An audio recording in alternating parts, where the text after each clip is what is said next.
बात करेंगे, अगड़े की करेंगे, पिछड़े की करेंगे, जाति की करेंगे, धर्म की तो करेंगे ही करेंगे, मगर मैं आपको कहता हूं ये सबसे ऊपर उठकर मोदी जिंदाबाद का नारा और मन में भारत माता की तस्वीर लेकर कमल के निशान पर बटन दबाइएगा। हमने उत्तर प्रदेश की पहचान को बदलने के लिए चुनाव में हम आपसे वोट मांगने आए। सपा बसपा के शासन में उत्तर प्रदेश आतंकवाद का हॉटस्पॉट माना जाता था, दंगा का सेंटर माना जाता था और माफिया का कॉरिडोर माना जाता था। मुझे बताओ, ये सीतापुर के अंदर माफियाओं का राज था या नहीं था? दबंग थे या नहीं थे? जोर से बोलो, थे या नहीं थे? और आज कोई दबंग दिखाई पड़ता है क्या? आज मैं बताता हूं, यहां कोई बाहुबली नहीं है, यहां केवल और केवल बजरंग बली है, बाकी कोई दिखाई नहीं पड़ता। माताओं, भाइयों, बहनों, उत्तर प्रदेश के अंदर एक समय था जब आए दिन दंगे होते थे, आए दिन गोलियां चलती थी, अपहरण होता था। भारतीय जनता पार्टी की सरकार ने इसको नेस्त नाबूद करने का काम। सपा बसपा कांग्रेस जातिवाद की बात करेंगे, तुष्टीकरण की राजनीति करेंगे, आतंकवादियों को बेल दिलाने का काम करेंगे, सेना का अपमान करेंगे और माफियाओं के भले के लिए काम करेंगे। और भारतीय जनता पार्टी गरीब कल्याण का काम करेगी, महिलाओं को सुरक्षित करेगी और युवाओं को रोजगारी देने का काम ये भारतीय जनता पार्टी की सरकार है। भाइयों बहनों, मैंने एक चश्मा देखा है, पहना है ना ऐनक, पहना है या नहीं पहना है? मुझे इससे आप एकदम साफ तरीके से आर पार दिखाई देते। अखिलेश बाबू भी एक ऐनक पहनते थे, वो ऐनक में से इनको एक ग्लास से एक जाति दिखाई पड़ती है और दूसरे ग्लास से एक धर्म दिखाई पड़ता है और कुछ दिखाई नहीं पड़ता है, तीसरा कोई दिखाई नहीं। आप लोगों का तो नंबर ही नहीं लगना है। लगना है क्या बताओ? लगना है क्या? लगना है क्या? केवल और केवल नरेंद्र मोदी की सबका साथ सबका विकास की राजनीति ही उत्तर प्रदेश का भला कर सकती है और कोई नहीं कर सकता है। मित्रों, हमने सीतापुर वालों के सामने दो रास्ते हैं।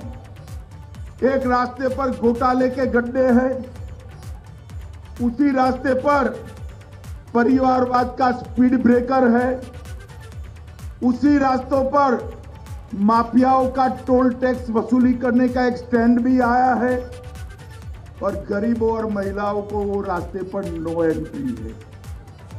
बताओ भाई, वो रास्ते पर जा सकते हैं क्या?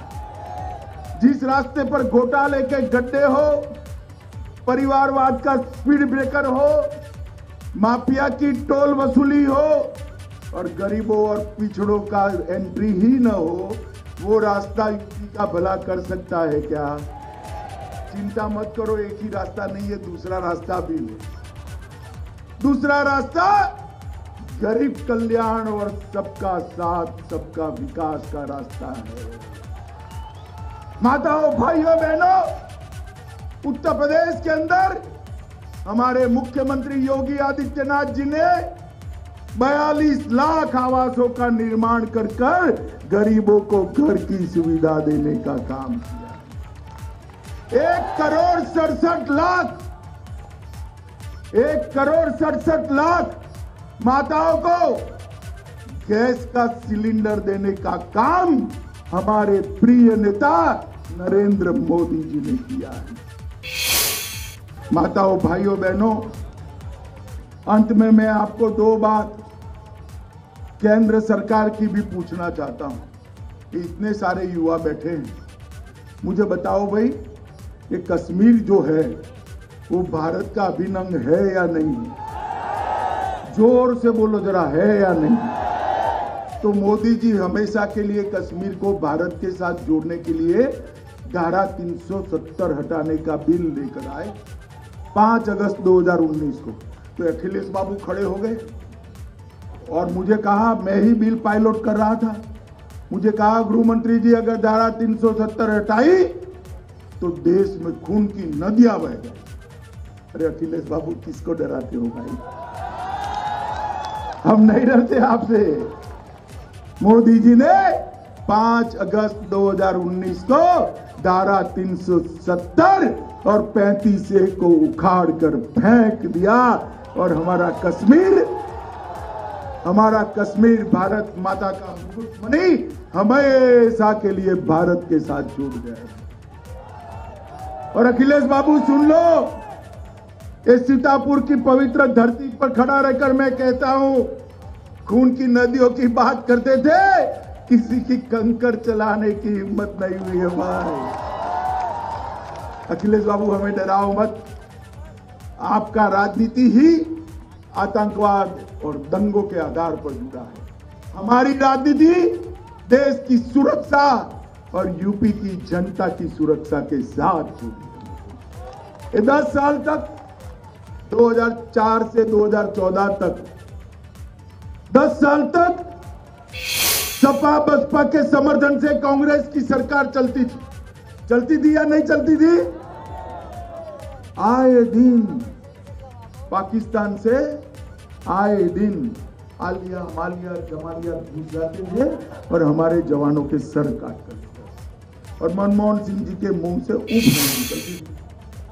भारतीय जनता पार्टी की सरकार आई, नरेंद्र मोदी सरकार आई, और मैं आपको बताना चाहता हूं भाइयों बहनों, पुलवामा और उरी में हमला करने की गलती पाकिस्तान ने कर दी। उनको लगा क्या होने वाला है, मगर वो भूल गए कि सरकार बदल चुकी है। अब कांग्रेस सपा बसपा की सरकार नहीं है, भारतीय जनता पार्टी की सरकार है।